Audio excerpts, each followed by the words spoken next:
Hello, the internet. Let's just get my music starting. You can shout if it's not loud enough. Make sure that I'm appearing on the YouTubes. I am. A couple of seconds delayed, not a problem. So I'm going to jump actually but straight into my laptop. Here we are. You'll notice that I'm going to turn that down just a tiny bit. Shout if you need it turning up. You'll notice that the event bot declared this morning that we had Let's Go Build a Bot extra bonus part 4 of 4. Except this isn't. This is part 3 of 4, and actually it should be part 4 of 5.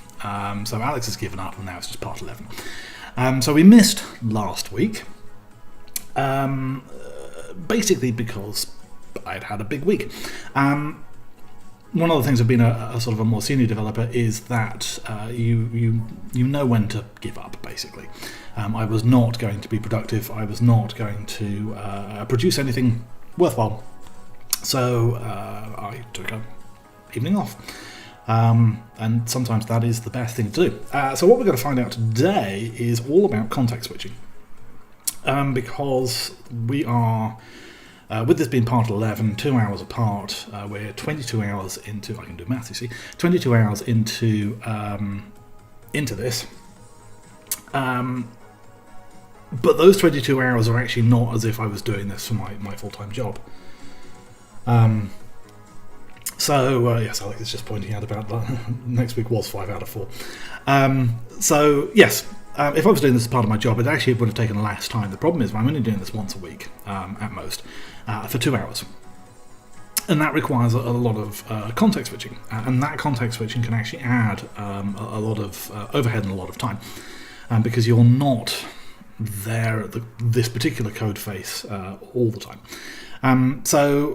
This is actually quite a good argument if you're going back to your managers and your BAs and what have you, and if they are constantly changing their mind about what direction you're going in, you can use the argument that actually, look, this is going to cost us in terms of development just by changing direction. It costs time, and because I'm developing other things for my day job, I come to this and I'm like, what were we doing 2 weeks ago? I mean, an easier question for me to answer would be, what was I doing this morning? But that would still be quite hard for me to answer. So if we go try and find an IDE, where is it? There it is. If we go have a look at the IDE and get rid of that thing, we will see. Well, there's a lot of commented out code. I've just opened this from where it left off last. So what was I doing here? I hate commented out code. It's tests, so clearly we were doing something refactory. I seem to remember we were doing a big refactor of stuff.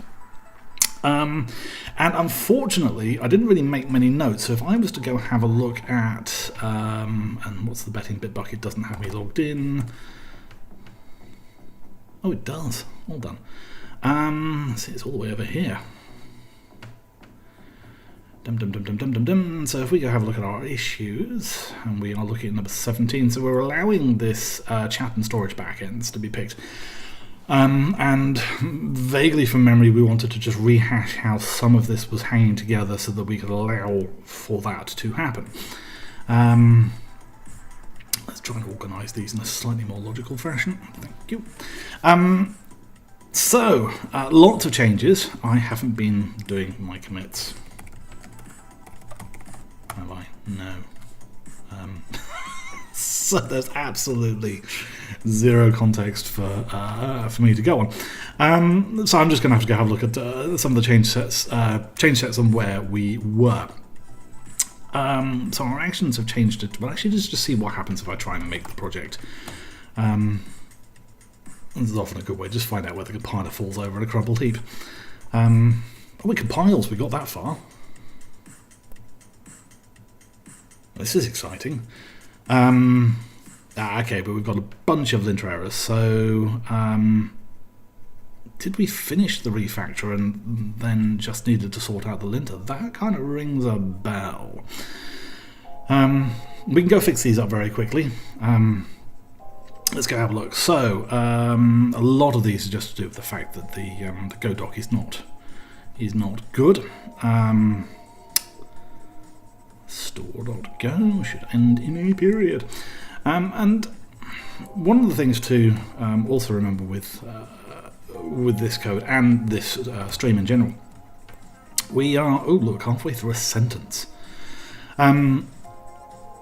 We're not providing some wonderfully polished, here's how you do this, ta-da, type presentation. This is actually going about how I would do things in the real world for my job. So it may be slightly over-engineered compared to I just want a bot, throw it up, you can do that in a few hours. But we're actually looking at the thought processes that I'm going through and the changes of direction that happen and the why is this happening, why is this not happening, all the Googles and stuff like that. So that is the key thing that we're looking at in this series. And you are watching a developer jump straight back into the saddle on code he hasn't seen for 2 weeks. So whenever this happens to you, you can think back and go, aha, this happens to everyone. Right, so getter setter types can get and set from a midway through a sentence. I have absolutely no idea what we were thinking there, and I probably stopped there to go off and do some other things. And I seem to remember that was the backing store. Let's go off and have a look at the rest of the things that are comments are wrong. Lies. Oh no, backing store is correct. Found store comp. Interesting. So idiomatically, our error constants should be err. So that's going to fix that up, and we'll fix wherever it was used. Marry the listener with discords. So we didn't really do much in the store. There were minor changes to that, but this get was added. We'll have a look through that a bit more. Let's just go have a look at this Discord listener. Dun, dun, dun, dun, dun. Right. So again, not a huge amount of difference here, but that did change. So we're using these handlers now. As my brain slowly warms up to where we were. So Discord client.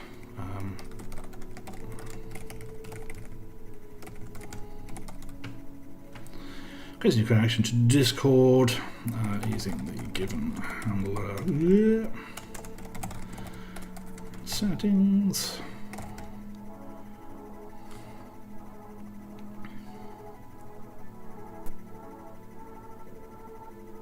I'm just trying to think where the errors happen. The errors only happen on connection failure.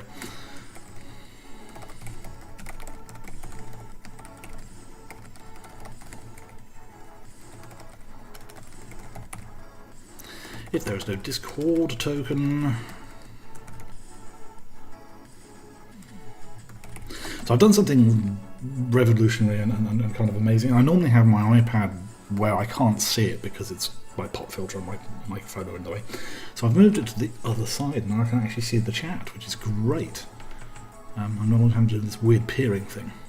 Not that there's any chat going on at the moment, but should there be chat, I'll be able to see it much more easily. Anyway, if the connection fails and error is returned, if there is no Discord token set,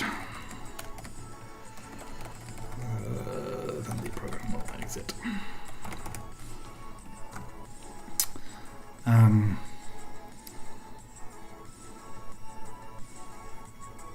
I'm just going to shove it to do here.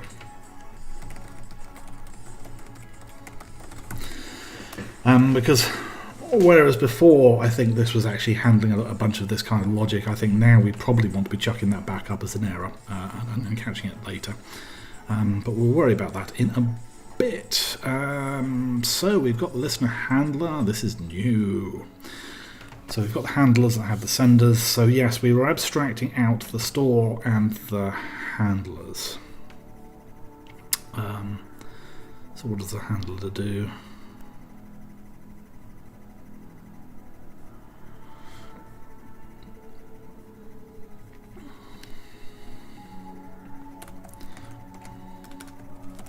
I think we can start with a handler. Dispatches. Now I'm wondering whether it should be called the dispatcher. We'll leave it as handler for the moment. Incoming messages.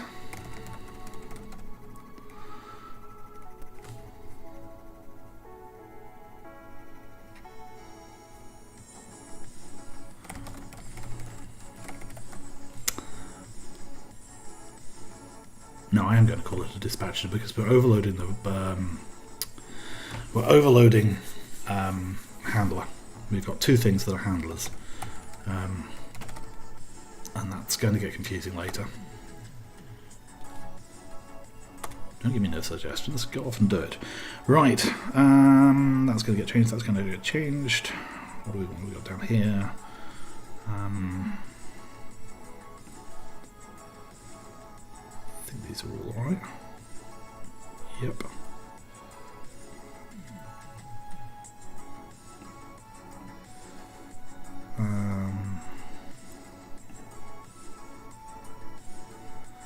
We will find out if it fails to compile if the rest of them are problematic or not. So this is going to be dispatch. Refactor that, rename dispatch. Yeah, that looks okay. So handler dispatches incoming messages to each of the actions. Which can handle them via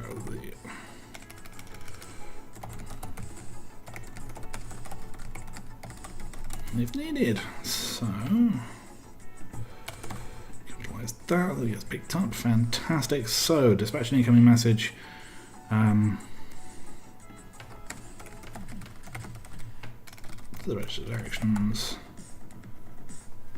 which can respond via the sender.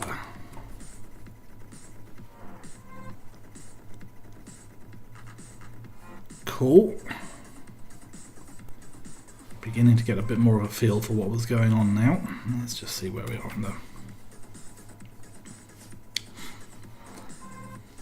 need to try and work out what it is I did to the store. So that should be easy to pick up because there's not too much of that, but certainly with the listeners getting an idea for what's going on. Still a huge amount of huge amount of stuff that I haven't.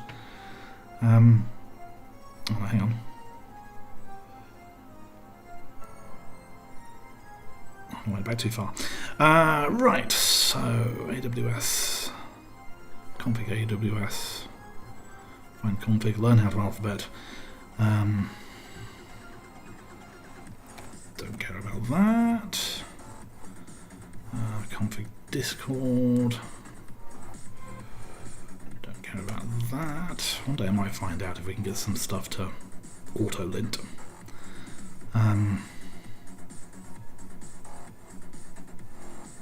Yes. Oops. That I know about. I just put that in. Listener client is still wrong on that one.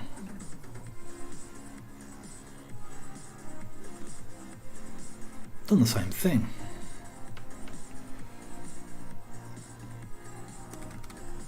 Oops. I wonder if there is a search and replace that's gone wrong somewhere. There we go. Fix that one up. Listener client. So that's very different. It's no longer good.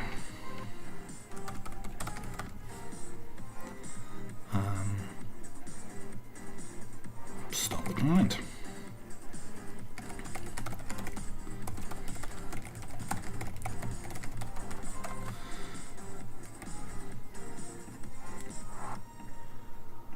1M, 1M. That then wants to be a dispatcher. Cool.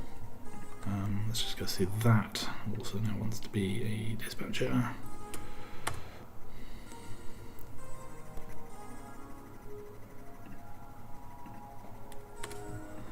Let's just, do I have, no I don't. Annoying. I need to go set that up again. So I've got a little plugin that should reformat things to the disk gutter. Sadly it's not configured properly. So we still want to think about, do we want to exit there, but that should be what he says. There's a load more of them. So this one's an interesting one. Avatar in actions. What this is complaining about here is the fact that we're actually we're doing a file read from well, we don't know what until the code's actually run. So I will disable the linter here, but the reason why I don't have this linter disabled totally in my linter config is that I want it to actually tell me when these things are happening, so I can look at it and go, is this actually what I mean to be doing? And in this case, yes, it is what I mean to be doing. So we can just turn that off so it doesn't complain.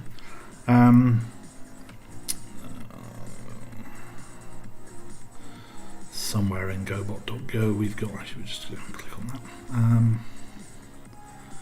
We can just do that. And that. So ordinarily these as being shadowed is not a problem, but it's better to be explicit. And we've got some unused stuff. And config settings for the funlang is no longer a problem by the looks of things because I've refactored that a little bit. Where are we complaining? Yeah, so this is now cromulent and short because we broke all this out. I still haven't found the time to rewrite the configuration stuff. It's nearly done. I suspect I will finish it just in time for the stream to end. But such is life. Right, so that should be more of those things. So I'm expecting it to whinge about the to-do. Oh yes, I've got those two as well. The listener sender test. There we go. Dun, dun, dun, dun, dun. Sender is never used.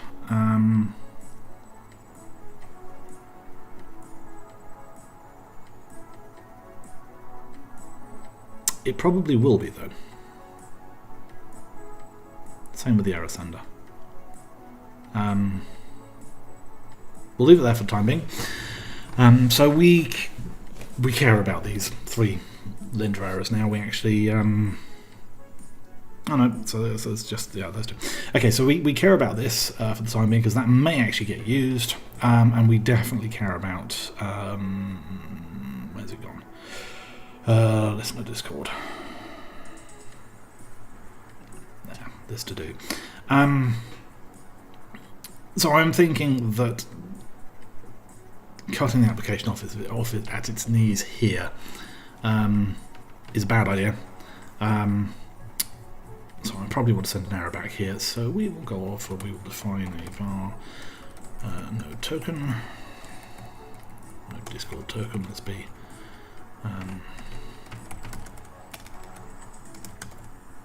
new.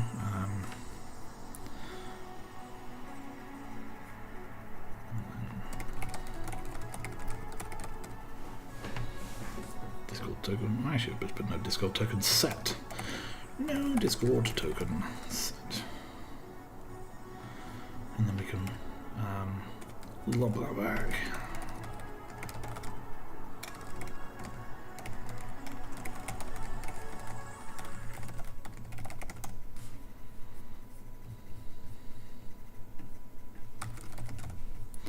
There we go, so that's that to do gone.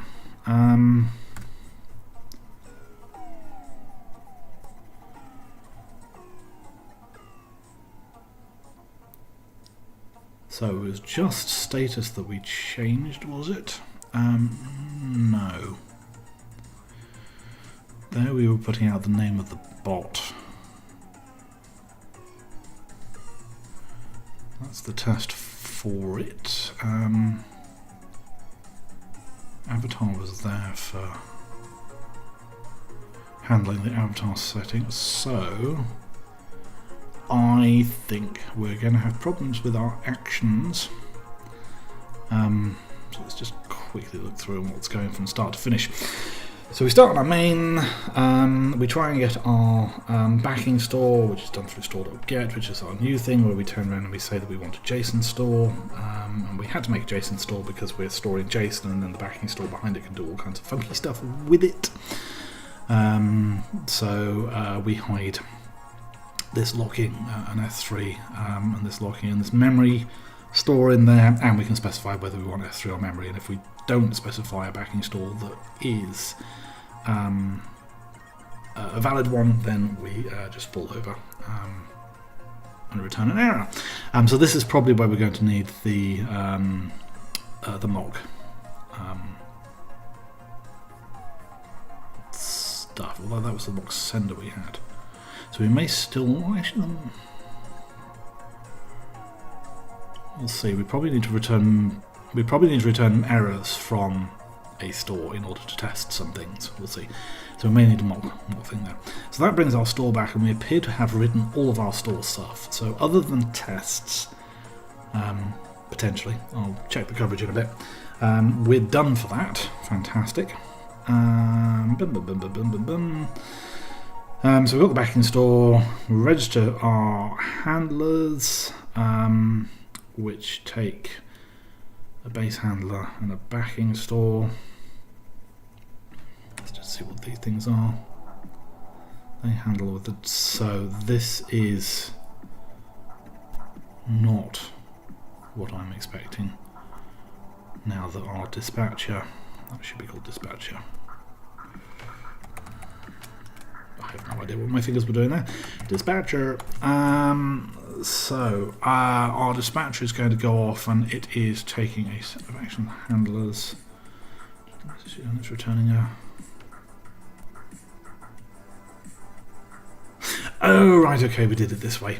So we are sending the string back, and I seem to remember I didn't want to do it this way. I wanted the actions to actually handle it. But I also suspect we left it like this so that I didn't have to change the world. So this is wrong.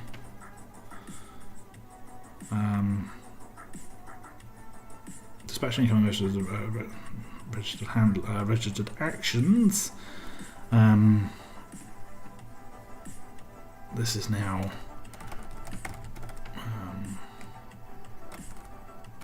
showing the resultant output via the sender. Cool.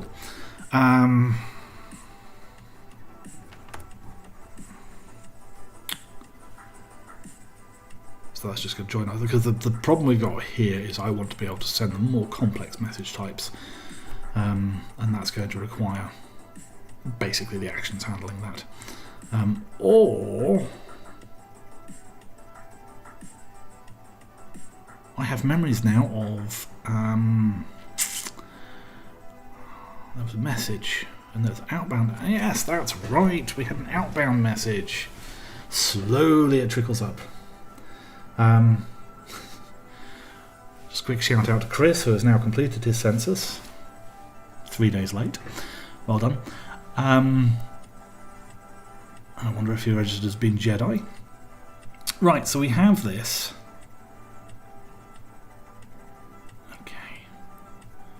Where is outbound message used? So it's in mock sender.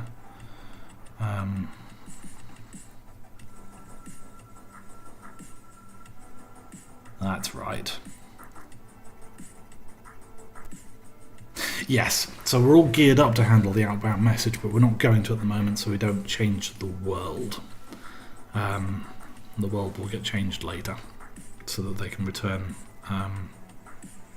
outbound messages.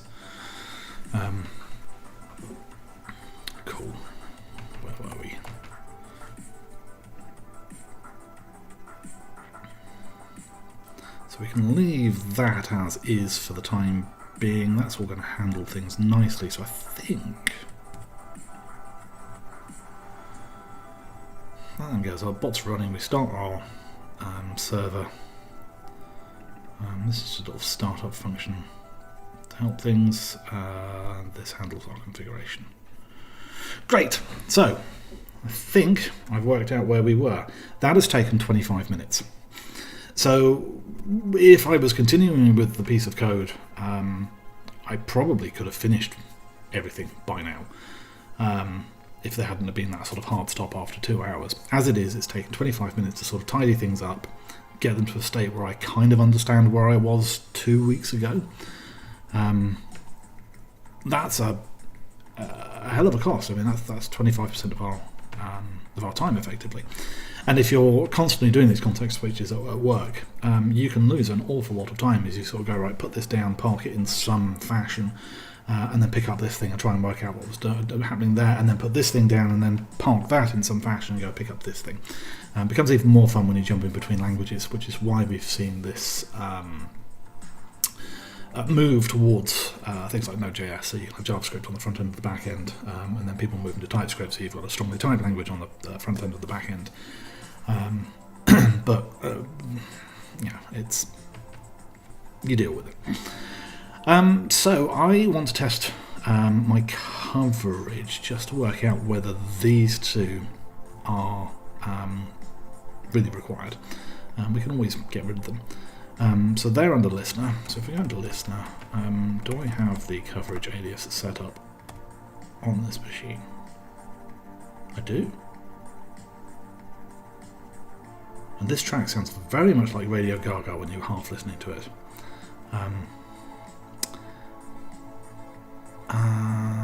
Don't have uncover. One moment, caller. Let's see whether we can install uncover.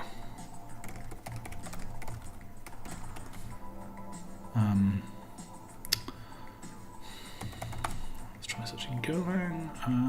No, that's installing Go.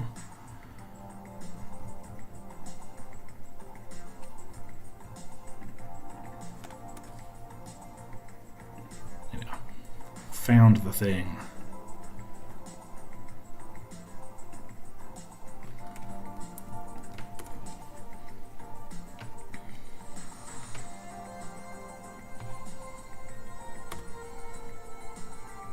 Cool.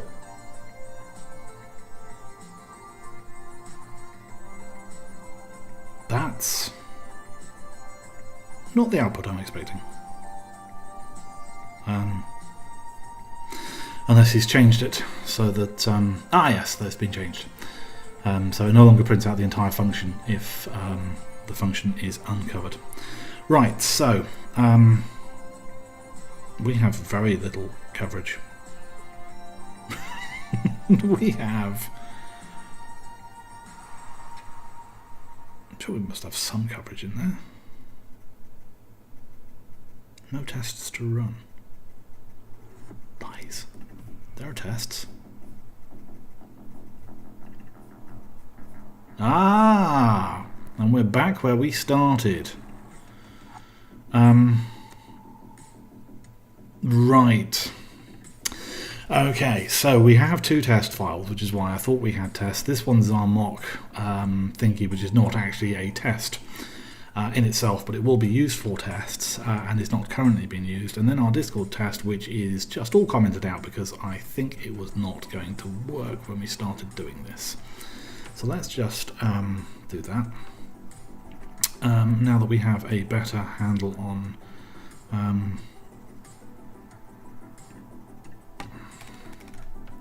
what's going on.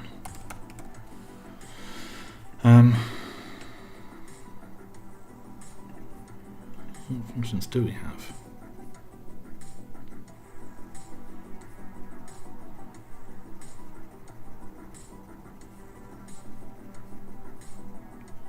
We have a connect. What's it doing? This is doing dispatch. So it's not on Discord, it's on a dispatcher.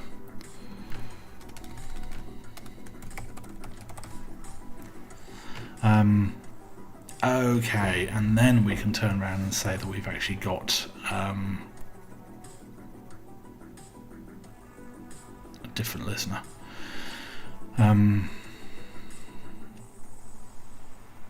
Do we have...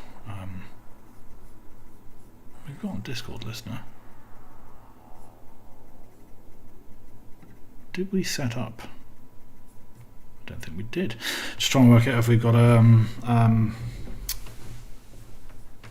a base text one. I don't think we do.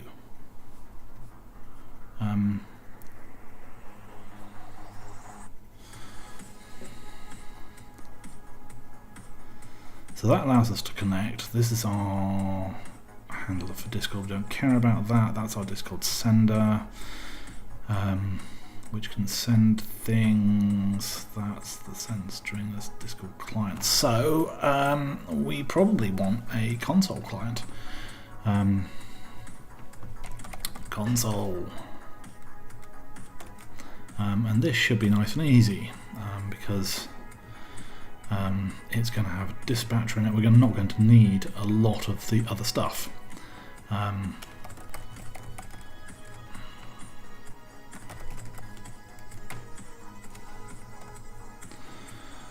Was that just, it was in there. So a dispatcher is going to provide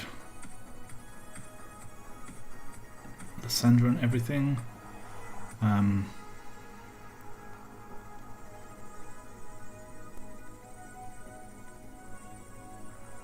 How are we going to get messages to it?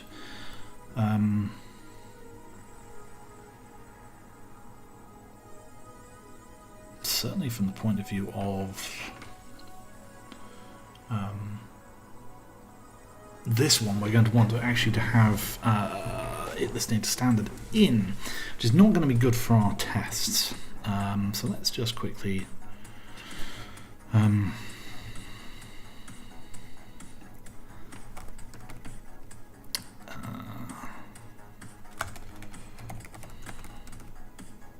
client test.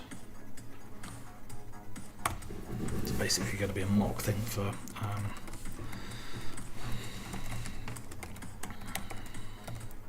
nope, I want a struct mock client, and then we're going to put dispatcher in that. Listener.dispatcher.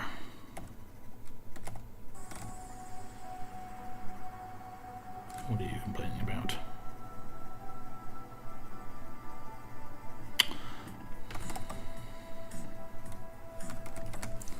Complaining about the fact I can't program. Or spell. Listener.dispatcher. Chris is suggesting the commit messages could have helped a bit, and yes, they could have done. You were probably filling out the census where I went and said that there were no commit messages, and that was my own stupid fault. And I should have committed some stuff. So yes, that would have helped preserve some of the context, and I was not listening to my own advice and reaping the rewards thereof. So a mock client wants to have a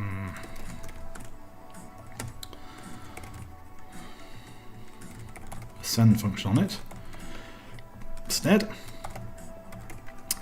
Send and what? Let's take the thing from Discord. What does it get given?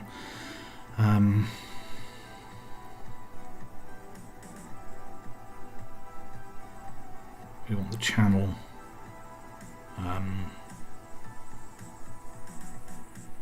That's pretty much all we want, really.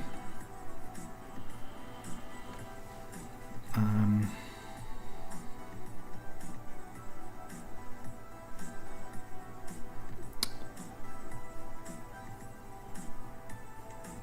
one. Yeah, channel a message. That's all we need.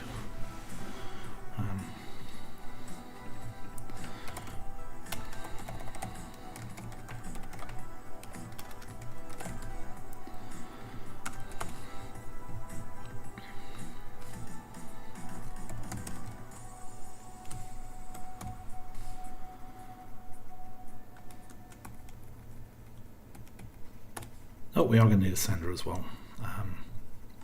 Let's just...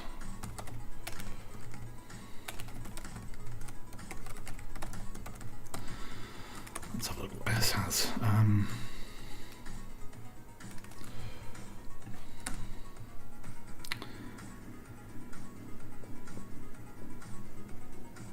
No, okay. No, we don't need a sender as well. The sender is our doodad. So we will have a sender, and this will actually be the sender as well. So we can just put this on, make it a sender itself. So that can't be called send.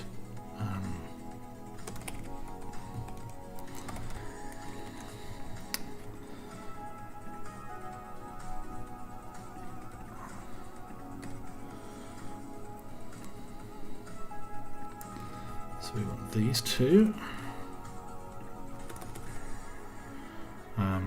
So that's going to be outbound message and error. And listen adopt.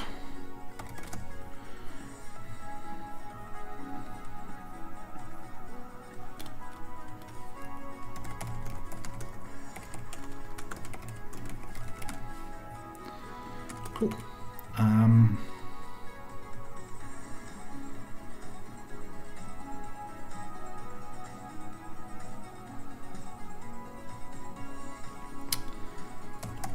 So I'm just going to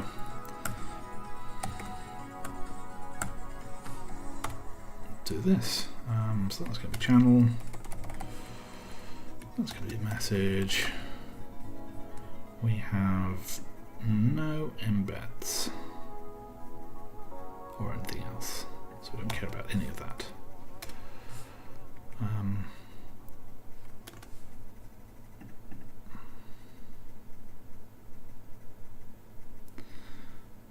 M.send and return that. And do we have too many of these? Yes, we do. Excellent. So this can now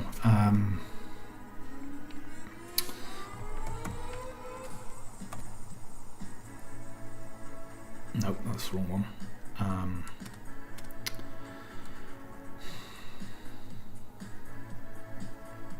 We just basically want to show this somewhere that we can interrogate. So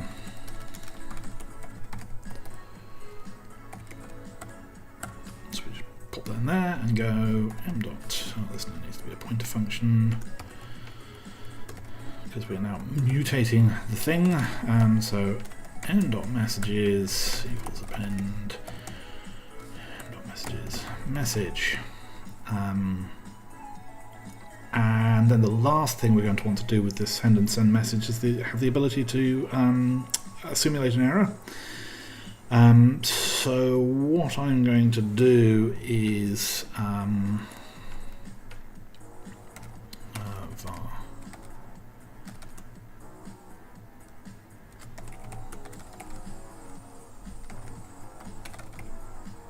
Actually, no, it's not even going to be that. Error.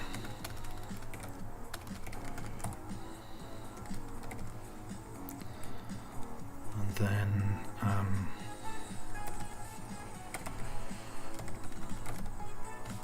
if the message is mock error,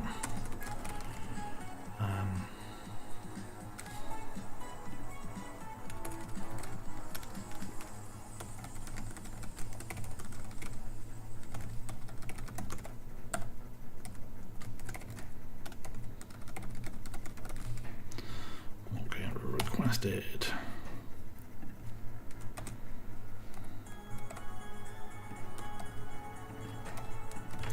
So we can have a mock error is returned if the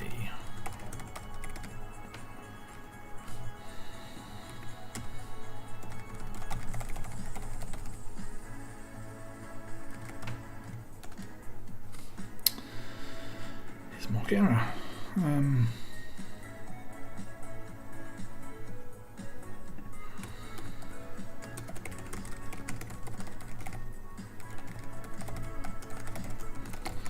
Mock error is used to have send string return an error. So we can just basically simulate a bunch of behavior. I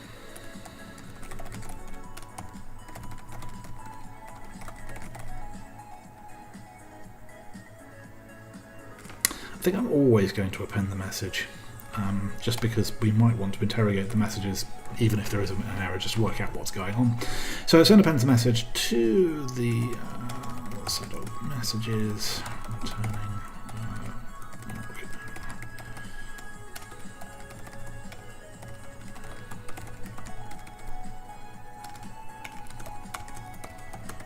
Yeah.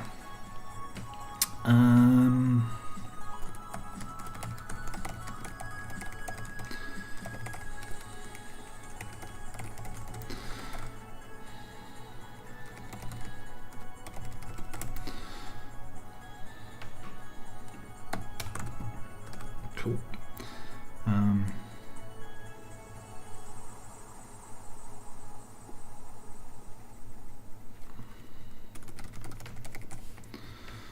So that's that sorted. So we just need to handle our dispatcher. So we are now a sender. So we should be able to. Oops. What do we want here? The inbound message and the sender. So let's change that to let's not do our inbound message. There we go.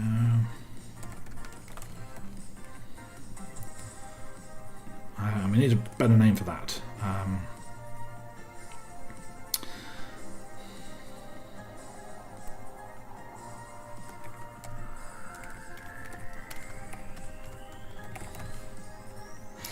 Let's say receive, because we've already got send. So receive a test message to handle.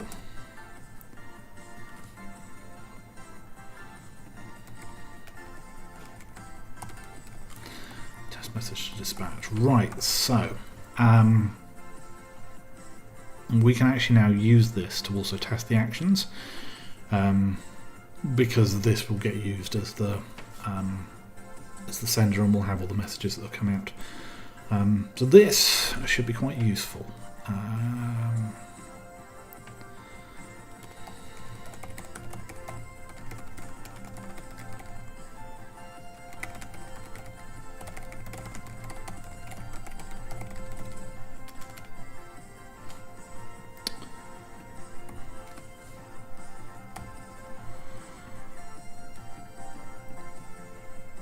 Or I'll pick a different word.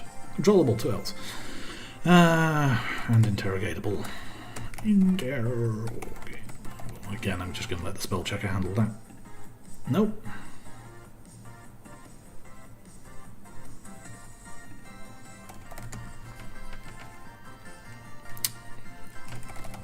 There we go. So that can now get used in our test.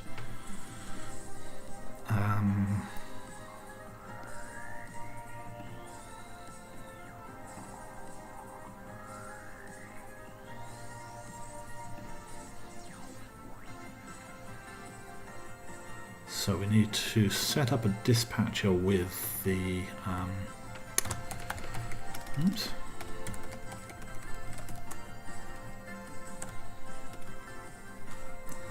I said fill all fields.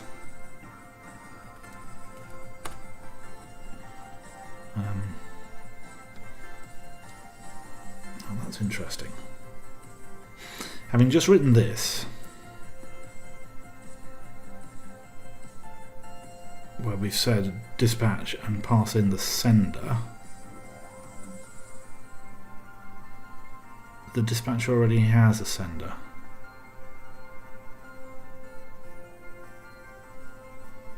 This is redundant. Or this is redundant.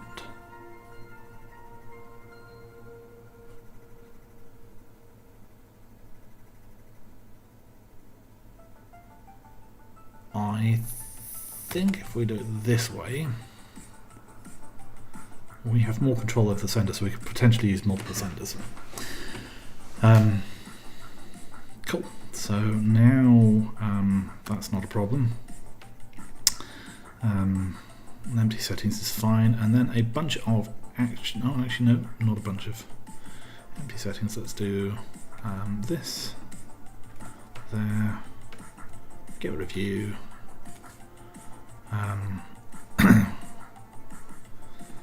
Then we want our client is a mock client. Yes, we will fill in all fields actually. Don't care about that. It's our dispatcher. Don't care about that. Then we want to say c dot receive, and this is a listener dot inbound message. So the channel is going to be Chan. The content is going to be this.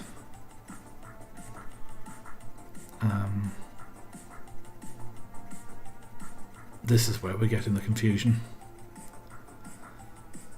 We've got two different things that are senders.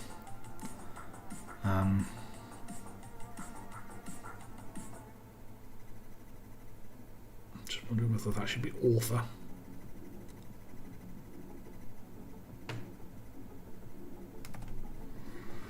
Don't worry about that in a sec.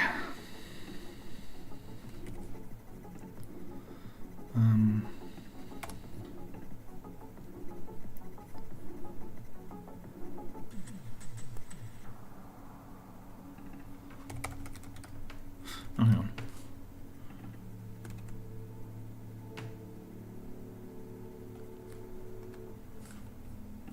What should that be? Actions handler. Thank you. Right, so that I have literally just spotted that was also an inbound message, and I have just cut and paste each bit individually. Oh, doofus. Right, so we don't need to dispatch it. What we do need to do is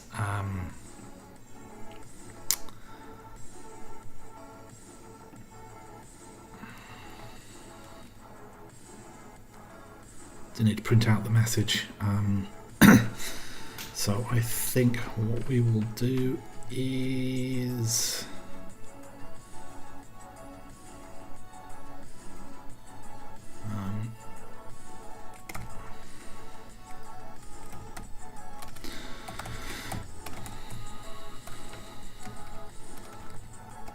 so we're going to check that we've got one message, and then we're going to print F, in fact.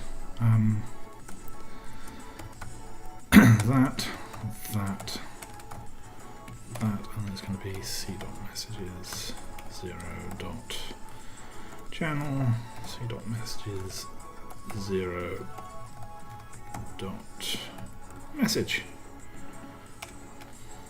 And we should get that output. Right, I'm just going to get rid of this just for now. So I think that means that this oops.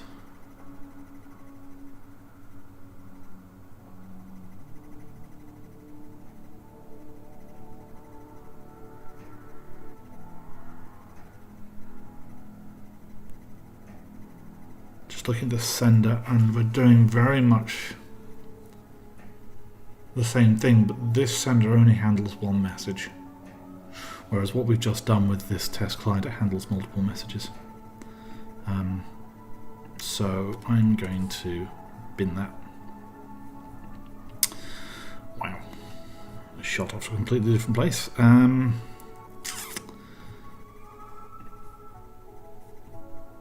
So does this run?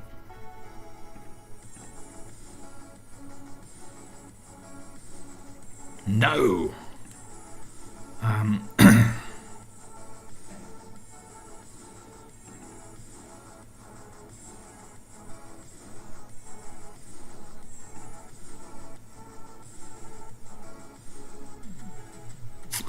So we took out the sender because we didn't need it there, so that sender needs to go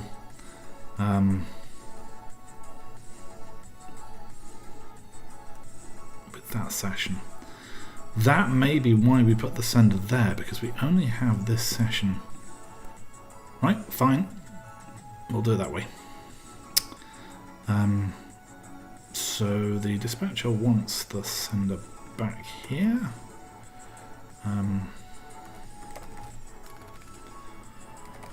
Do that. Get rid of that.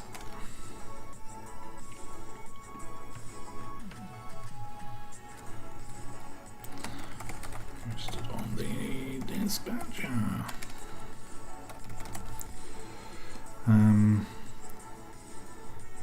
So that now becomes d.sender.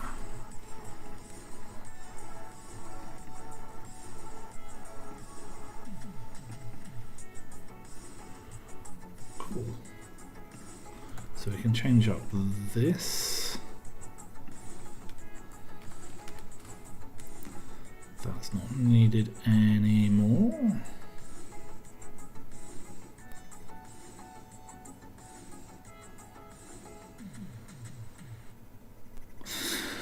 I'm now just thinking about the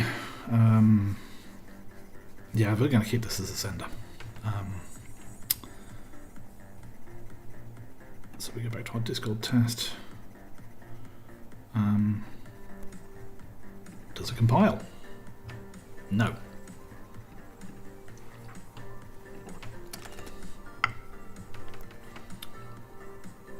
We pass in them. Ah,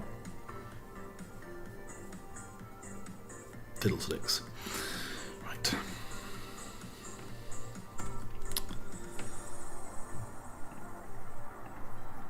I know what I'm doing, honest.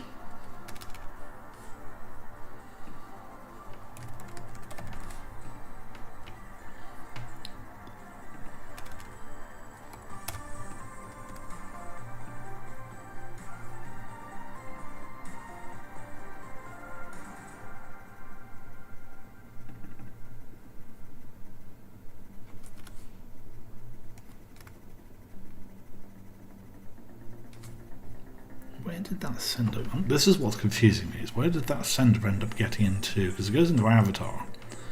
But we don't do anything else with it, so how does...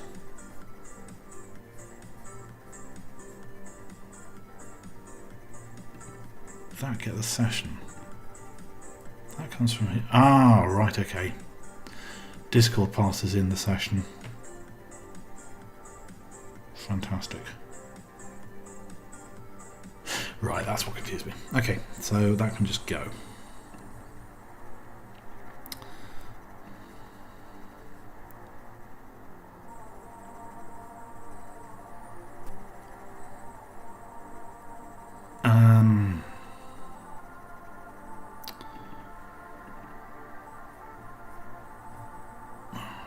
Dispatcher, not Discord. So that's now coming in on that.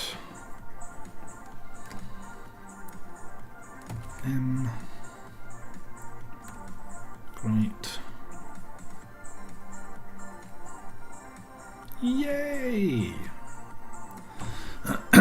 So that's being formatted. Oh, I think because the echo thing already does the formatting for us. So let's go have a look over here. We don't need to do this anymore. We just need to find a printman. This. Passing tests. Hoorah! So we can probably just do a similar thing here. Now, one of the things that got mentioned, I think it was Sean who said, when I had to cancel last week, Sean jokingly said, It's go. It should be simple. Should we just go do it? To which actually I would answer yes, it is go. It should be simple, and we should be able to pick up other people's code and try and work out what it is they're doing, just based on the code and small amounts of context. I like to think that had he attempted it, he would have got somewhere. Who knows? All dares to dream. So this is now going to be actions.handler everywhere. So let's just... Oh, it's because of regex, don't want it.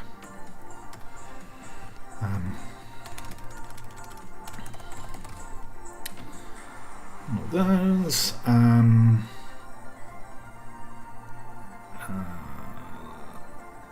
That is now going to become...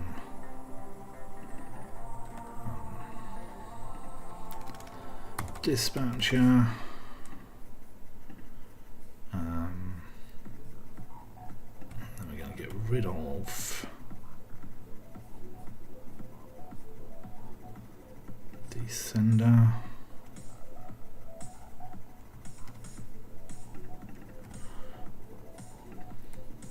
What happened there?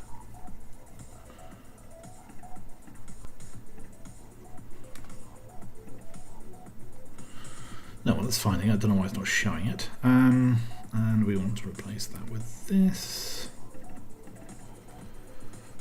It's all. And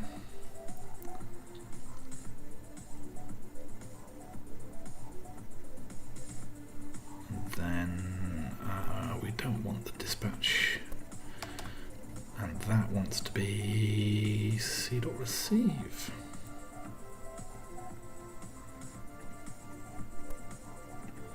I might actually do this one manually just because there's some extra stuff to fluff around with on the end. And then we'll work out those tests in a bit. So that goes. That.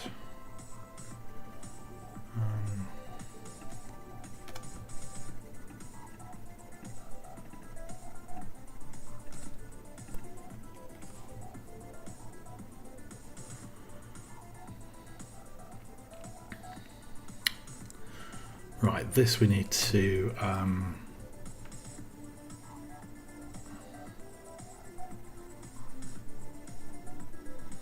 handle slightly better, and that one we also need to handle slightly better.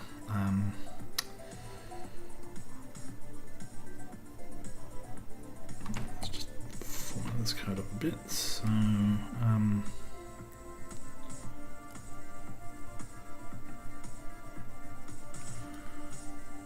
in there, shove that in there, and then we want, I'll see not receive again.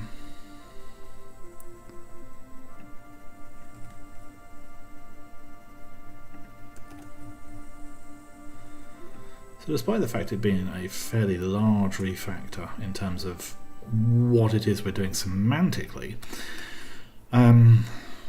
well, logically rather, but semantically it's still very, very similar. The code still looks very much like it did before.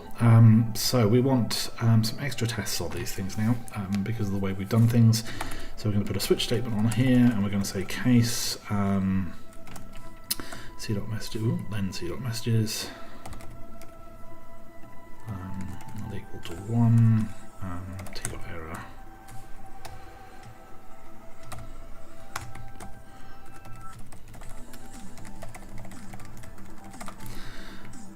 Number of messages. I should put ref. We'll actually put the number on. It's been nice to our future people who are able to read this. And then we want this messages 0.message.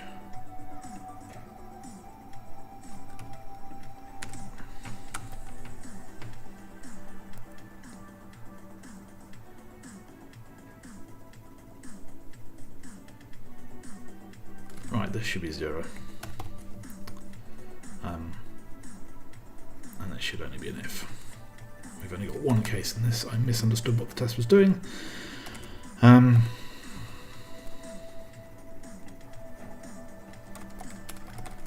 Expected no messages. Got this many. Unhappy. So we no longer have to check that. In fact, we're going to approve that message.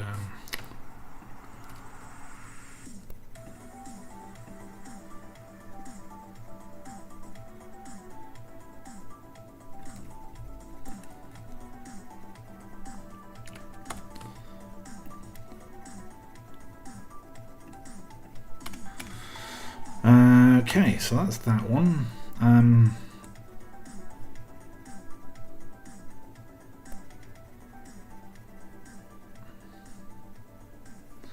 This is going to be pretty much the same.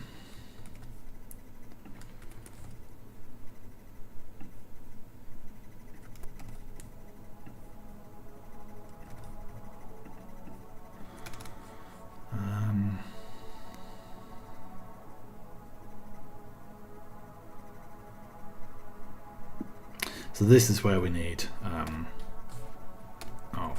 switch statements. So first of all, we're going to check that c.messages length thereof. Just take it from here.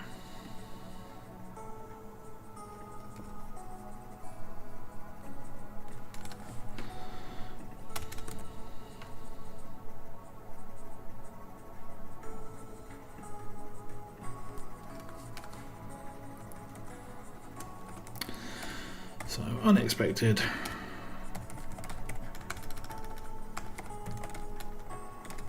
Of messages. And then here we want to say c.messages 0.message not equal to that.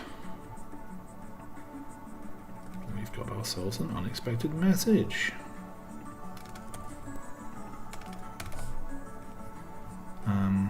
What are you worrying about up here?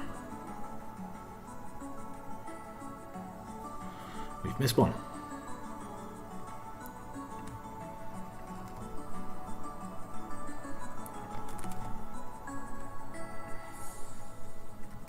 Bots are not being ignored.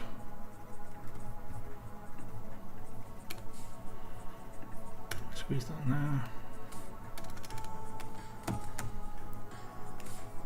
Just. Let's try and put in some punctuation in here. Okay.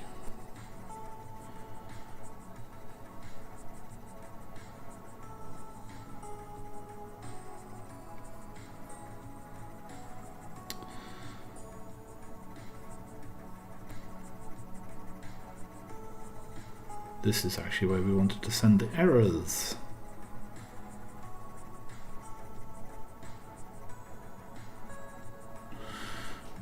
So this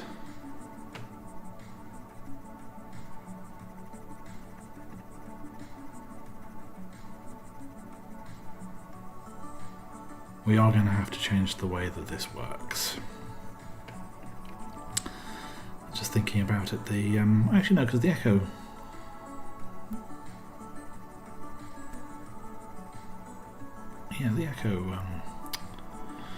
thing just passes it through, it doesn't care, just returns all text, so that doesn't matter. We can turn around and say, but we need the prefix.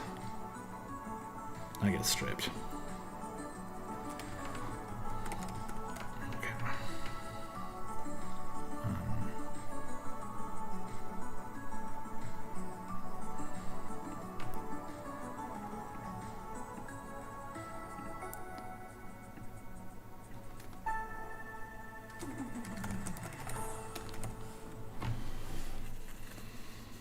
I'm just trying to work out how best to mock these out, so I think that's alright.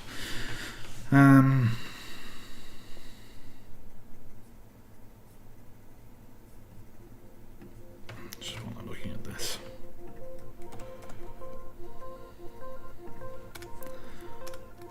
It can actually be all on one line. does not need to be spread as much as it is.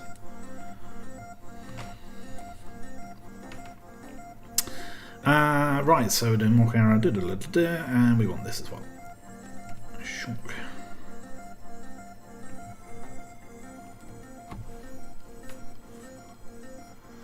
So that now vaguely that tells me I've got two problems. Not two typos. It'd be nice if they showed down here. I've got a filter on here. Yes. Strange.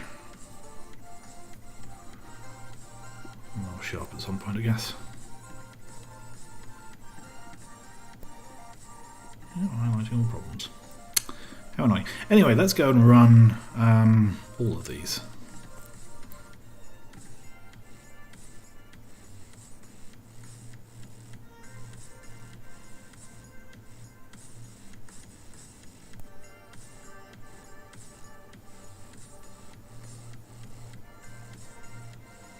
Well, that looks bad. Okay, so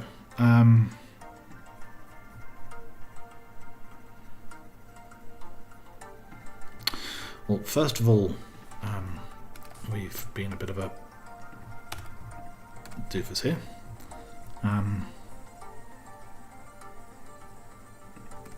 So let's try that again. Better! So all of that is working. We've got coverage on at least some things now.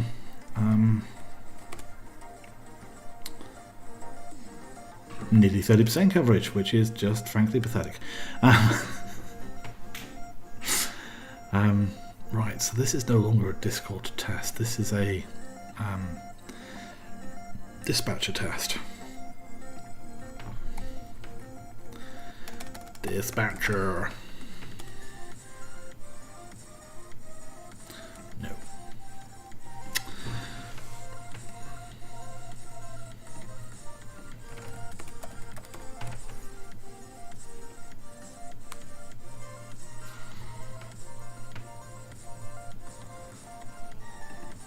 Let's just fix these up.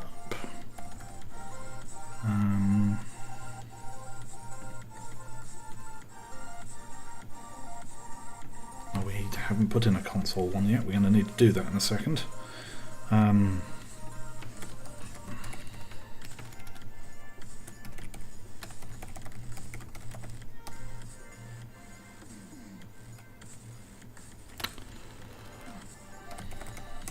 Just do that there for the moment. And dispatcher test has an unnecessary trailing new line. So it does. Oops.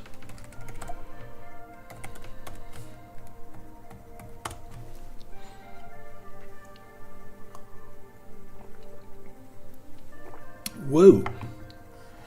It compiles. Now, I seem to remember we've got the memory store. So let's just go through and actually let's go and commit some stuff so that we don't have the same problem next week. When I go, what was I doing? So let's commit this directory and just have a check what we've done. Avatar now gets called directly from the Discord thing, and we've moved the settings around. So this is number 17. Yes, number 17.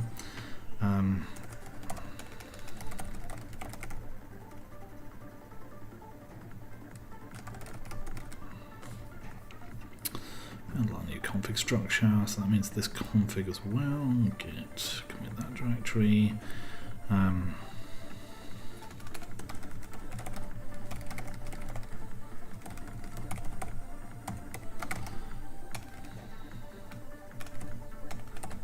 Why can't I spell monolithic? I have no idea what was going on in my head there.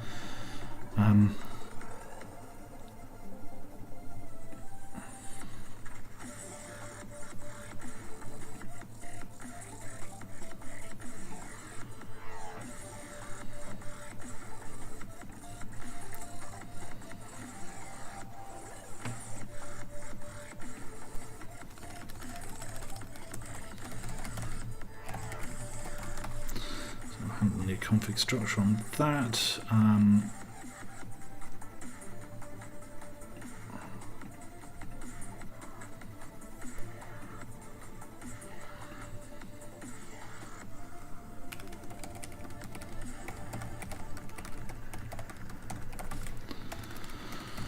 Allow for an in-memory store to be selected. Gonna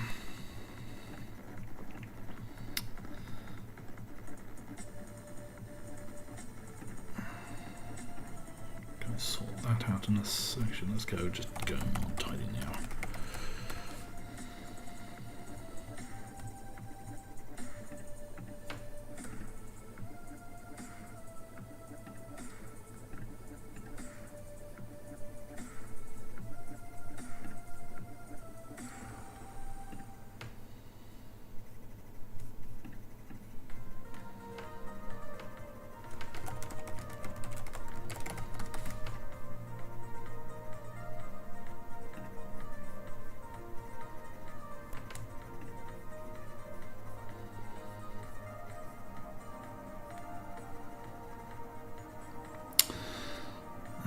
So I'm going to chuck this package in first, I think.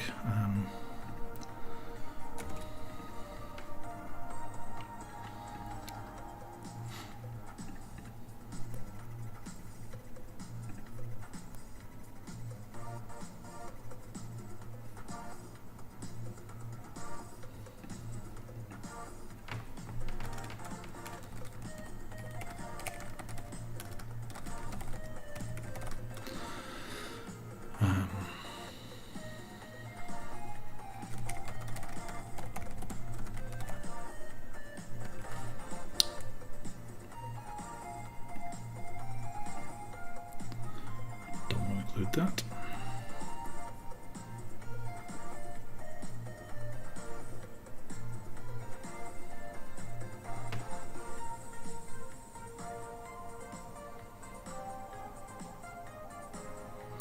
So I'm just having a look through the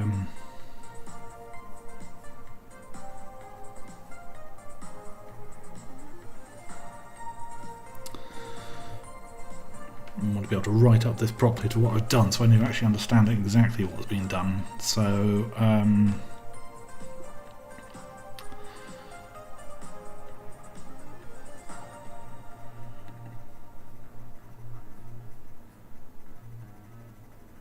Discord client has the dispatcher passed in. Oops. Creates one of those with the dispatcher.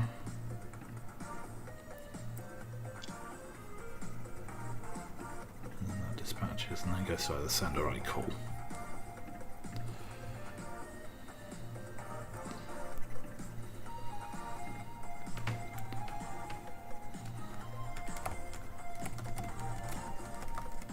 Oops.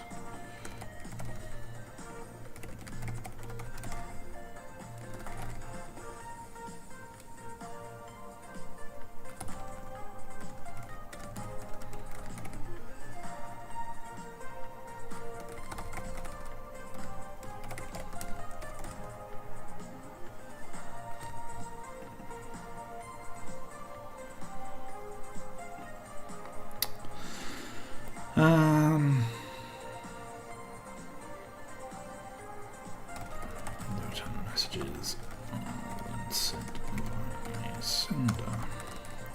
I'm going to put the little thing in here about this being an intermediary step. So this is an intermediary step. Before having the actions send the messages themselves. Look at that, commit messages. Why didn't we have some of those earlier? And then just check what we've done on here. So this is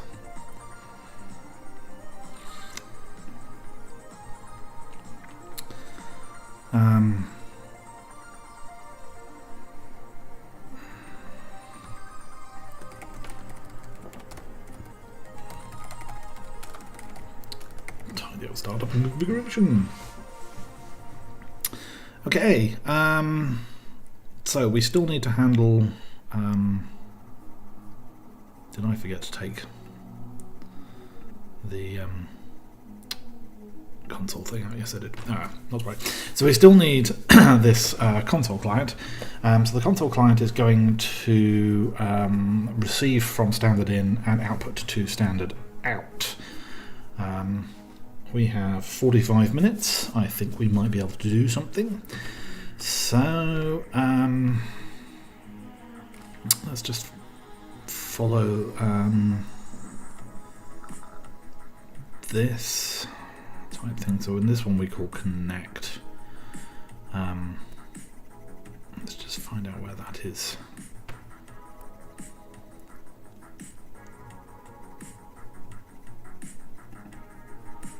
That's just on the Discord client. Okay, so we can handle that in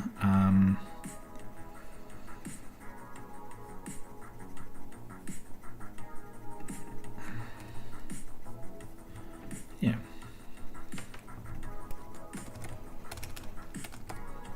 How should I do that? Yeah. Too many.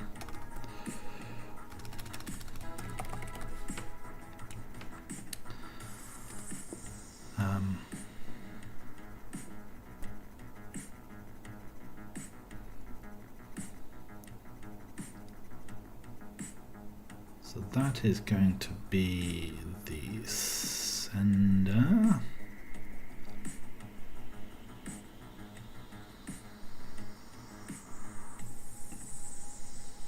So that handles the connect. And then that's all where the sender. When we dispatch. Okay, so we in the console thing we need to receive. So there's going to be go routine.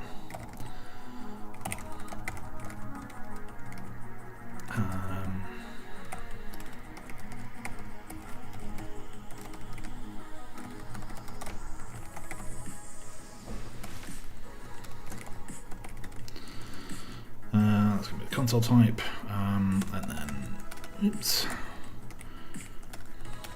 To do output to standard out.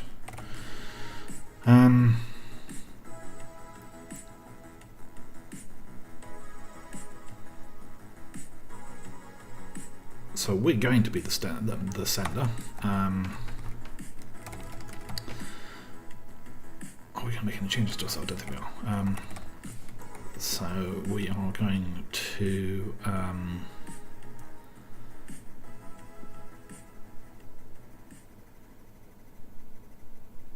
what are we going to do here? We're going to have receive.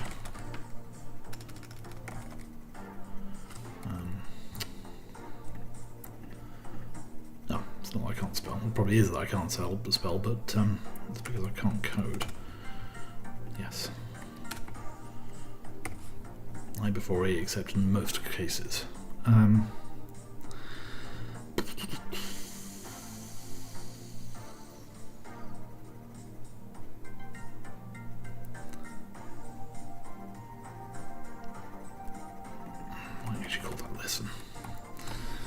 Sit here and I'm sure we've looked at this before, but we're going to look it up again. GoLang, read standard in.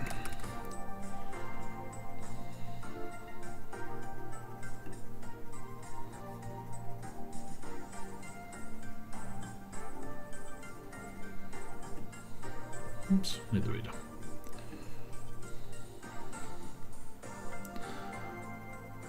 Oh, what's the difference? Oh, hang on. That's not.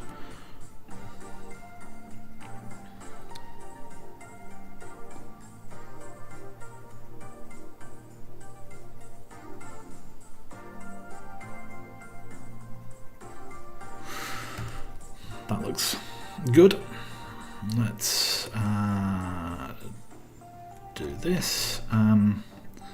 So, oops, we will do this forever.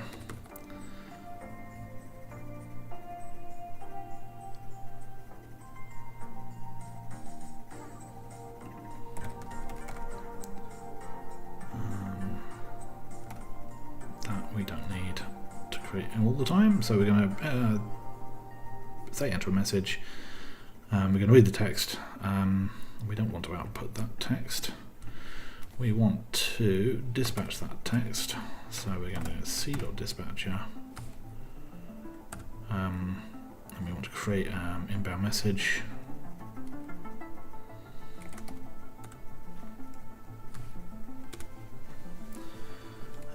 So the channel is going to be standard in, the content is going to be text, and the sender is going to be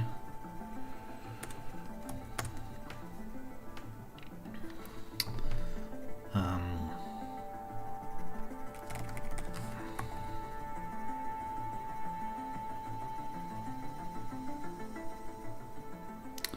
they are not a bot, so we don't even need to set that, because that will default. And then we need a sender, so we can pass in that. And this isn't a sender just yet, but we can make it a sender.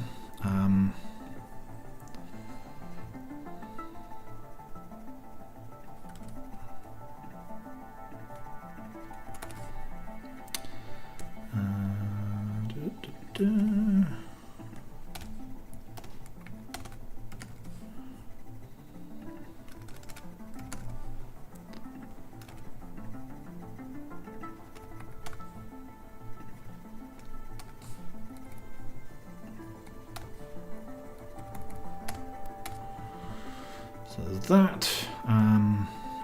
Doesn't need to be there.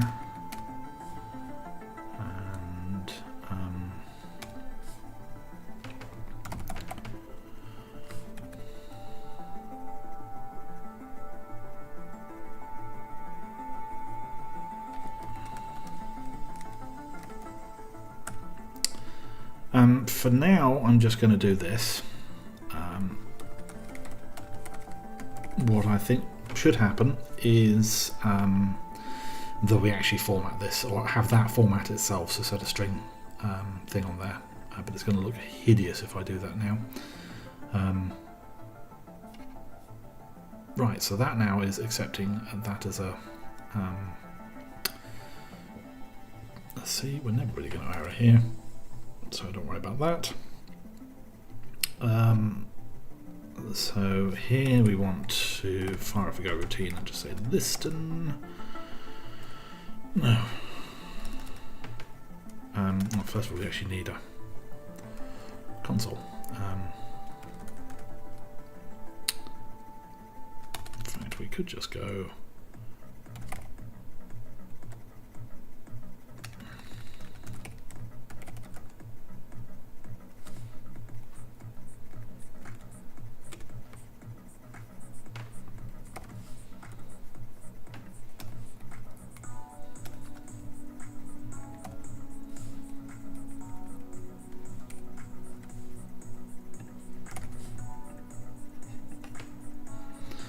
So that go command will run this in its own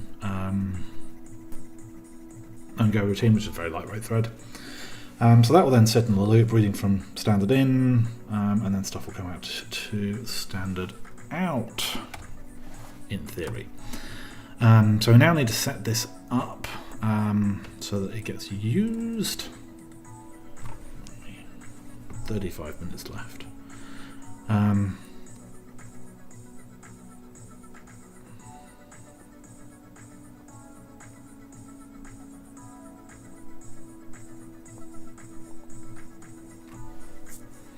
So we create our dispatcher and we say listener.start. Where do we get our listener from?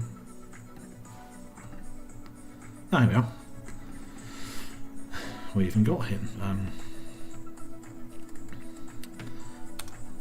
So we just go console client, dispatcher, settings.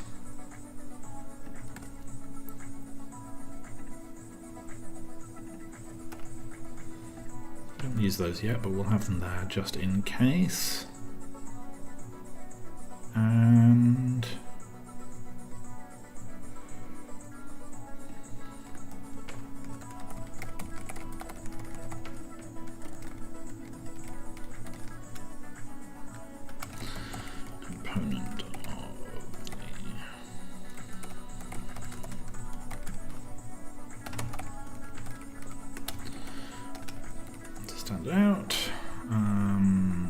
listen is private, in which case we can move it down to the bottom where such things live. Console client starts a new client listening on the console. Right. That should mostly build.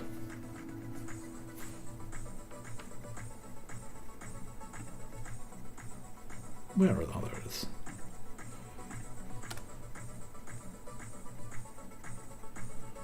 We've got cuddling. Where have we got cuddling? There.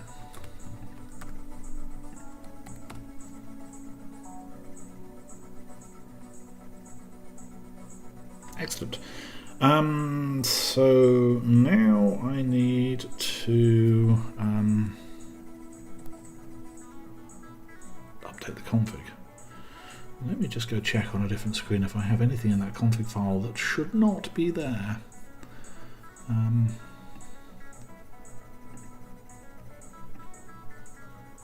No. Excellent.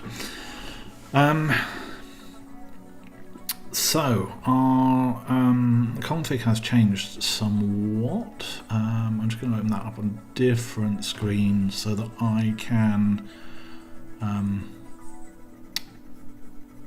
I'll just set this config file up so that we're using the correct stuff. So the first thing we want to do is we want to have a backing store which comes from our server settings. So that's going to be store.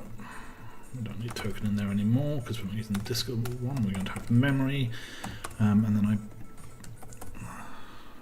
going to have a look at where we get the listener that we start, and that is coming from the chat client config,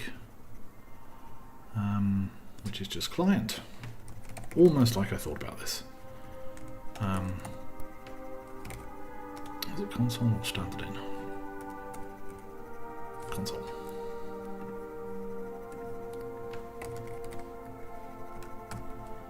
And in theory, do I have a make run on this?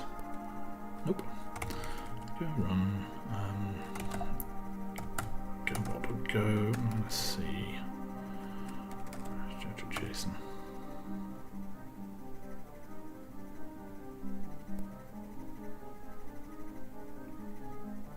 Okay, so we're getting somewhere, but it is falling over a little bit. So we are using the console, we are using memory, so it is picking up that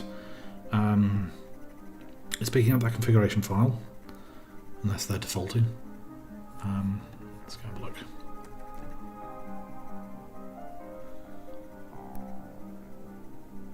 No, they're not defaulting because the default is Discord for the client. So it is picking up the stuff. So we've got something wrong with our in-memory store because that's trying to unmarshal some JSON. I suspect it's because the store is empty. So let's go have a look at that action more.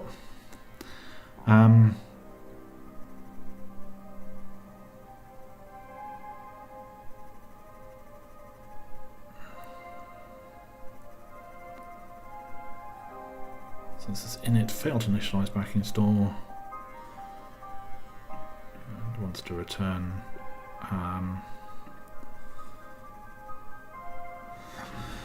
that, and that's because our more action is dumb and expects stuff to be there, and if it isn't, then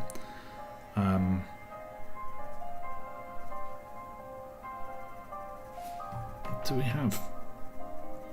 Yeah, we've got.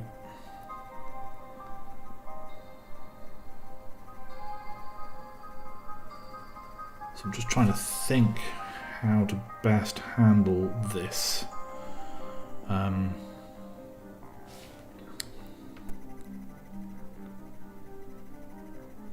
I think we should have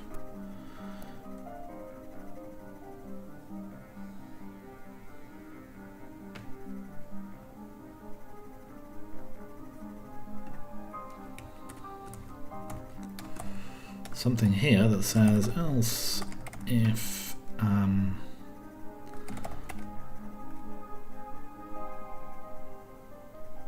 no, this is a string.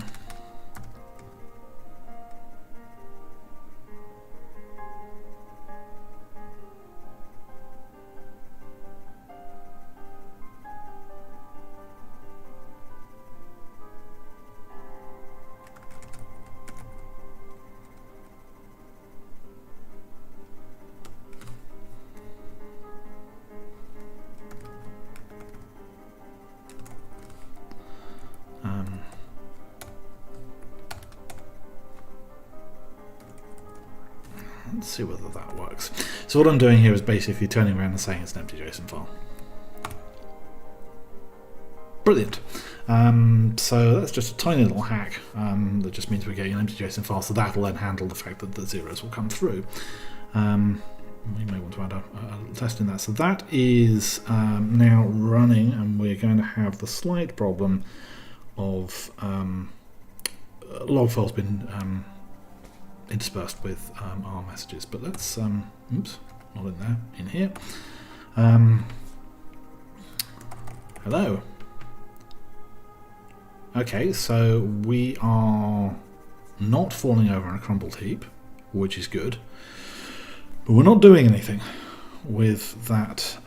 Oh, of course not, because we're not actually using the echo handler here, are we? We are status. Yes.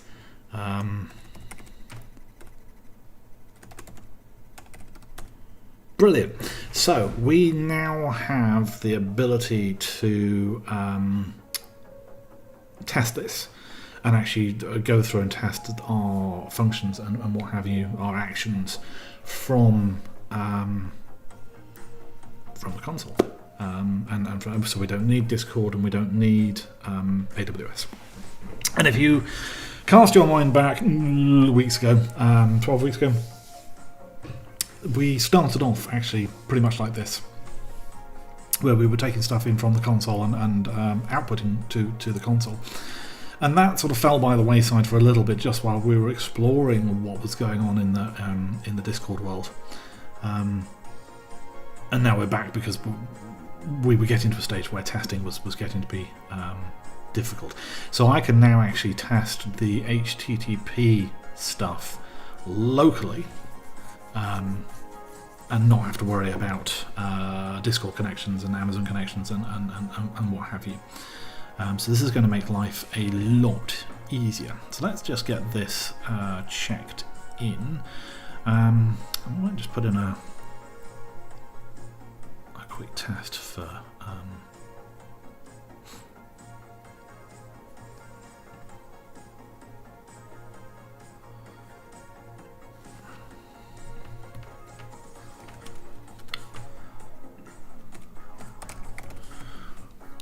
put in a quick test for a zero.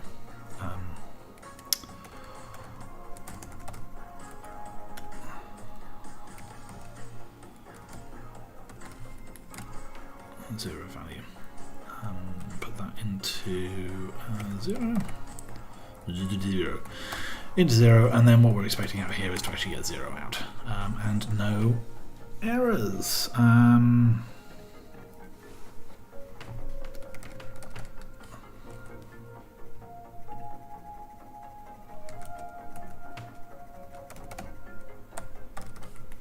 So let's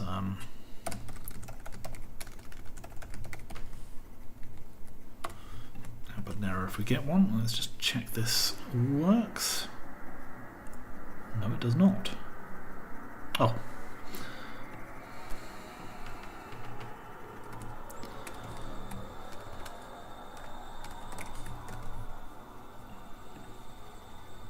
That's better.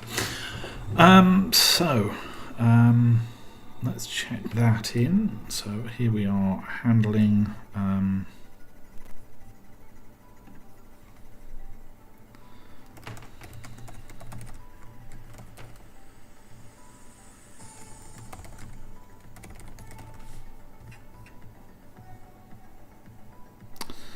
handle empty JSON documents. One of the things I'm going to quickly do is just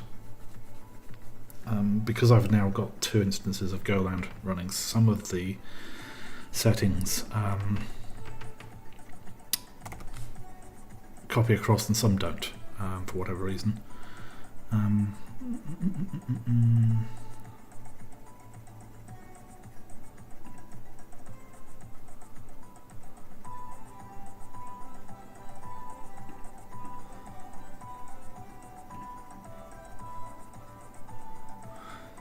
That's what I want, clear initial commit message, just to save having them up there, and a few other bits and bobs.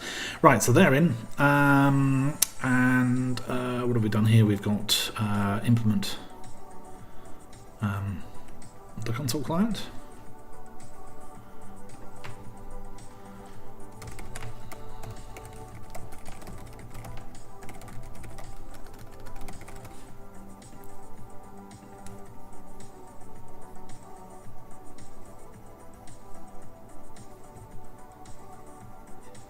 Make sure that runs again.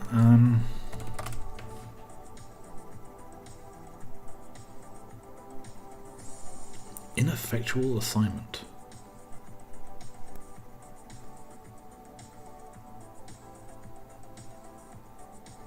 Is it really?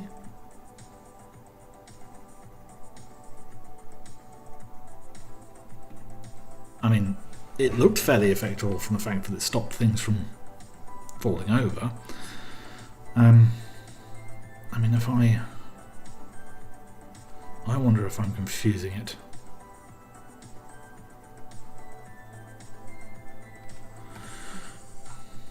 Oops.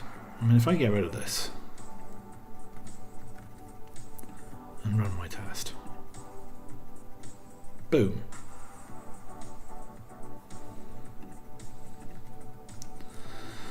So I'm going to say you're an ineffectual assignment.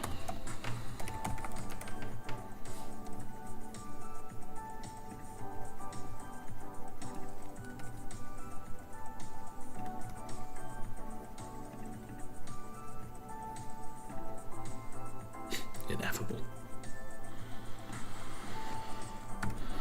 It certainly is ineffable.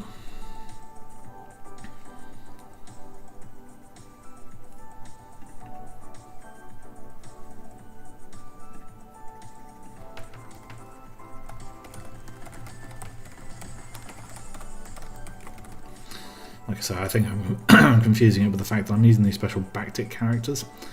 So that's a raw string. It just saves me having to escape the quotes. And it's probably looking at the fact that I've checked it was double quotes with nothing in it, and setting it to double quotes with nothing in it and going, well, you've done nothing. That's not true. What I've done is I've set it to a string containing 2 quotes rather than it being the empty string. But anyway,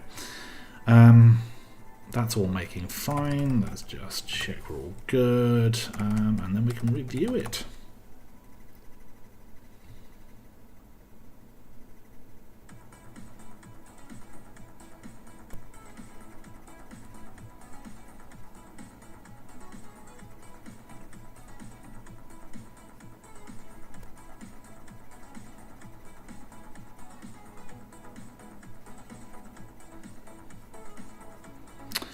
Right, so a bunch of stuff for the Go modules we don't care about. Then we've got this tidying up where we get our backing store rather than setting it up. Our actions are... Where are our actions handled now? Oh no, that's the test thing I'm looking at. Actions are still set, they're set further up if I expand that code out, I think. Yeah, it'll be there.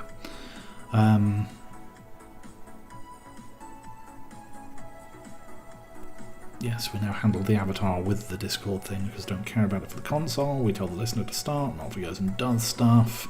And we've removed the hard coding for the port. Discord token thing is removed. It's now handled by an error.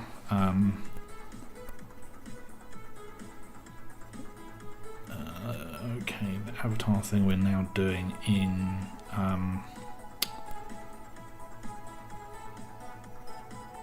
the Discord thing, that doesn't really matter, it still gets called the same way. We just pass in the string and the settings there.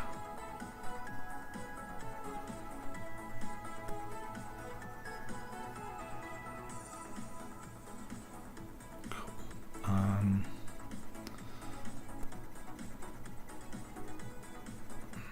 Change that because the settings have changed. Here is our AWS config and our Discord config and our server config, and we've pulled a lot of this out of this file, so it's now better. Our client test, where we've got our mock errors that we can send in and out, we can expand on that later. This is our client, where we check whether we want Discord console and start the relevant one. Our console listener, nice and simple. Sits there and spins on the on standard in and listens for stuff. When I finally finish the config stuff, I think I've got logging things in there, which are some default logger handling stuff, and I can get logging to go off to a file, and then it won't interact with the console listener. Right, we change how this happens with our inbound messages, and we send our outbound messages. So this is quite a big refactor, but it looks okay.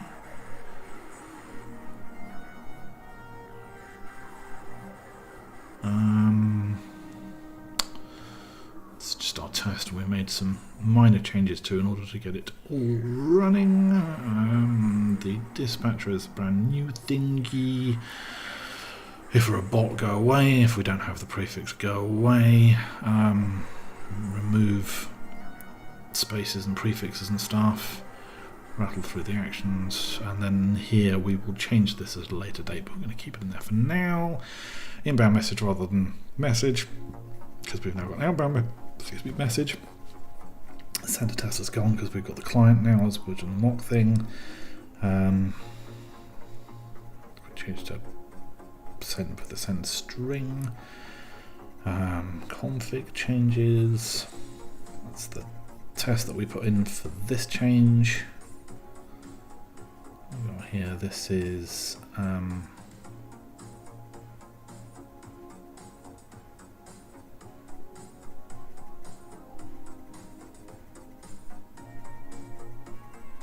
right, this looks odd.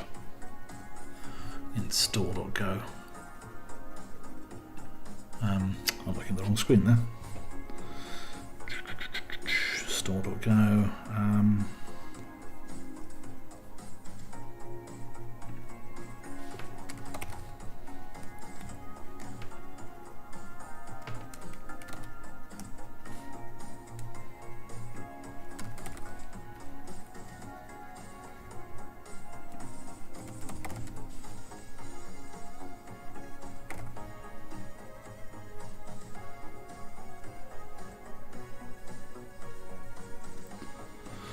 Right, I have no idea what was going on with my typing and or brain when I did that, but this is why we review the code. So 17, and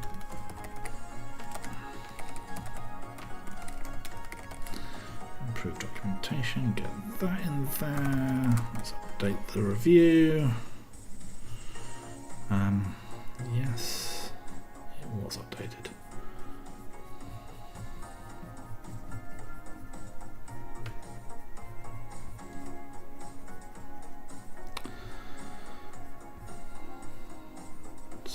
Right, that's looking better.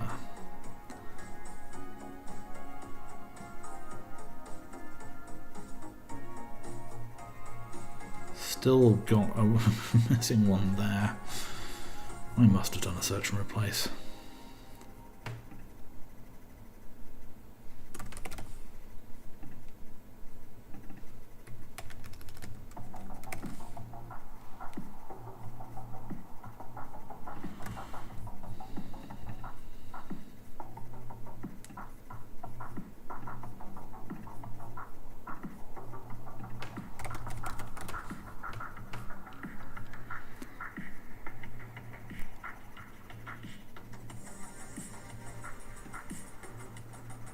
Why are you not telling me that this has been updated? There we are. Right. Has the build passed? Build has not yet passed. Then we're going to have a couple of builds going off of this because we've got. I wonder if some of those are going to get paused. We've got a few updates that have gone in, so I'll have to wait for that to build. But basically, what we need to do now is just get this up and make sure it doesn't fall flat on its face when we release it. Because yet again, we are releasing at the end of the stream when there is nothing we can do if it all goes horribly wrong. Because we like to live. Well, actually, I say there's nothing we could do. I could always roll back to a previous version, but it's not really in use at the moment. So, other than people playing with the more command, which I think they've forgotten about and have left alone, yes, it doesn't really get used yet. But one of the joyous things about this is I could roll back or roll forwards.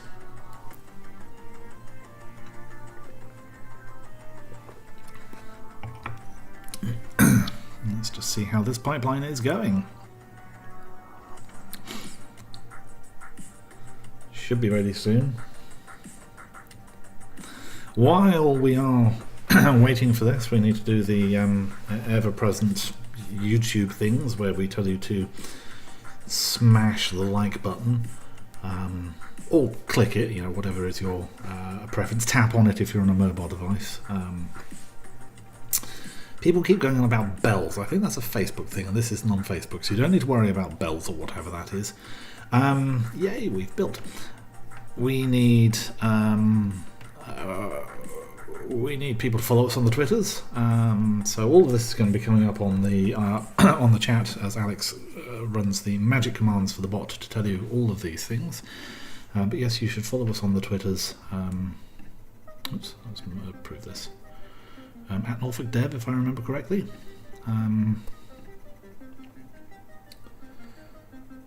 Oh, do worry about the bells. Am I showing my age here? I don't know what bells are. So Alex is putting up the Twitter, he's putting up the Patreon, yes. So we are entirely community funded. Normally we have a conference where we get some 100 people and we shove them into a room initially and then separate rooms as we break out into tracks. Given the past almost exactly 1 year of at least the situation in this country, putting more than a handful of people in the size of room that we were using is a bad idea. Oh, there's a subscriber bell, push notifications and stuff. Right, okay, in that case, smash the bells. Smash the bells harder than the like button, and I've learned something new about YouTube. Yeah, so normally we have this conference. We can't have the conference, and the conference generates almost all of our income. It allows us to put on the events, do the streams. We have a whole load of stuff. It's all on the website, nor.dev. So we are now reliant on our lovely, lovely Patreon supporters. If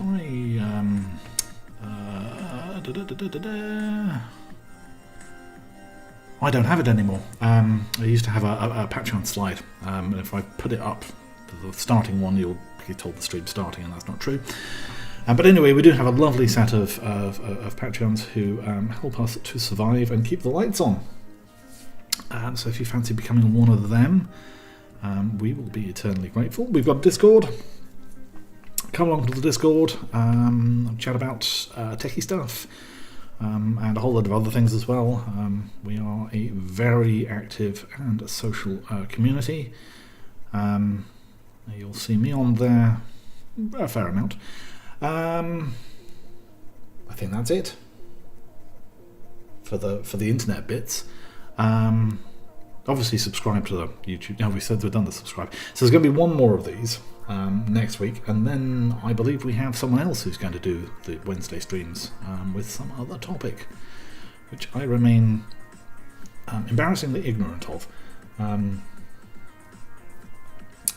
sure Alex will tell us, but he's put the Discord link up there, so nor.dev/Discord will get you a link into there. Like I say, we're a friendly bunch. We have, since the lockdown started, gone rather global, which is fun. We've got people from all over the world now who drop in. That's one of the great things about being entirely online. And I think we will be continuing our online content even when things go back to quote-unquote normal. So I'm just looking at the version tag, 0.1.13. React Native next month. Cool. So this is mobile dev. Will be a slight difference to what you've been seeing. With some scary front-end stuff, which I don't even pretend to understand. I can do it, but I don't pretend to understand it. Right, 1.13. Let's just get this. So I shall go 1.13. I am not superstitious, so we're not going to be calling it 12a. Off that goes.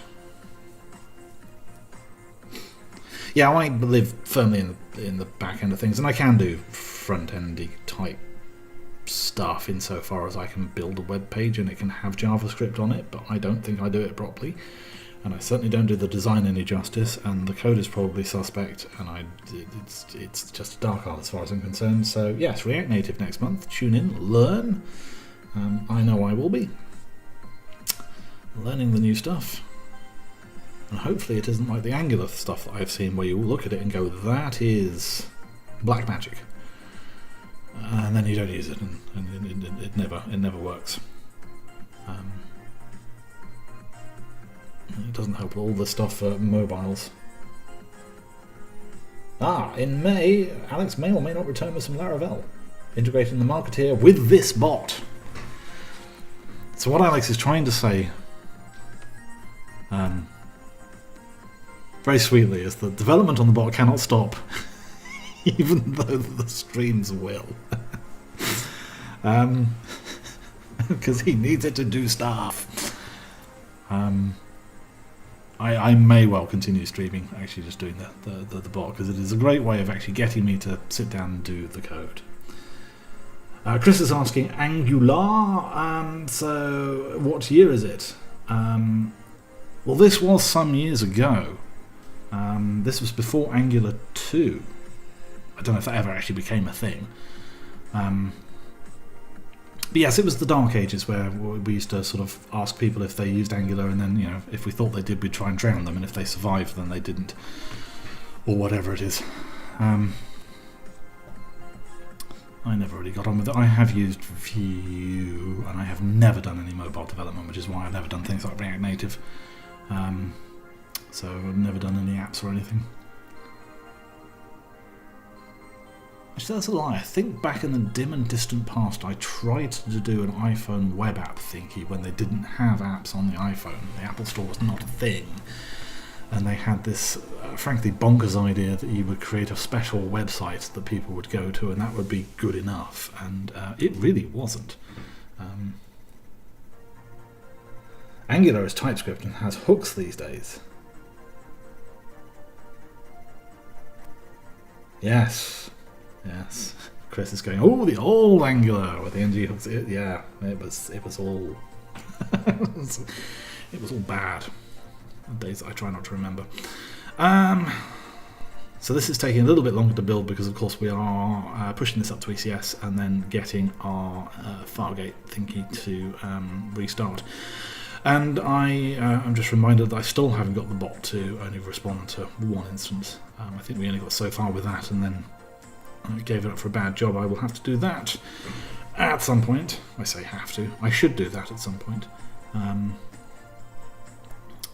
It would make it better.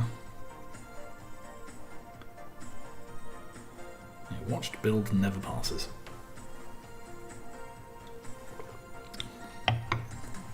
There we go. So that's out. We can now go to lovely Discord, and we can go down to the bot test.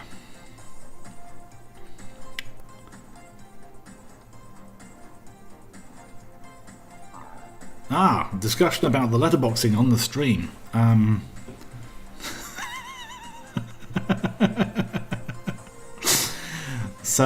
Yeah, I'm doing this on a Mac. I think I mentioned this a few weeks ago. I'm doing this on a Mac which is 1610, and when I set this up, for whatever reason, it didn't come out of 1609, it comes out of 1610, so there are black bars put on. I'm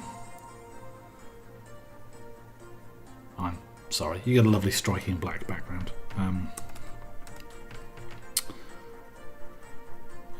Is it? No, it is just Astro. Status. There are two of them.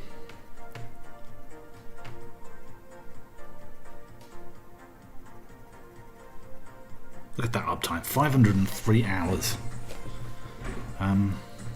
Kind of interested to know what's going on here, but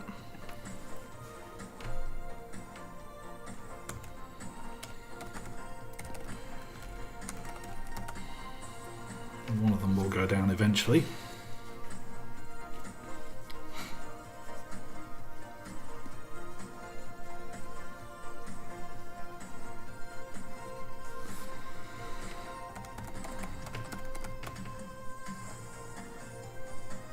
Why are you not dying?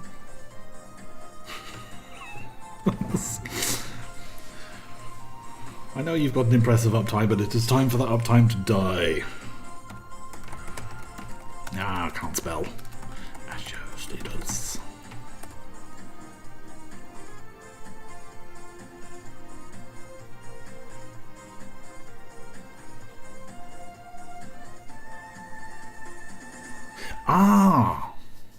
Alex is suggesting that the weirdness is an empty in bed. Yes. Interesting. Because I think I'm shoving through. I just go through and use the default outbound message. Good spot.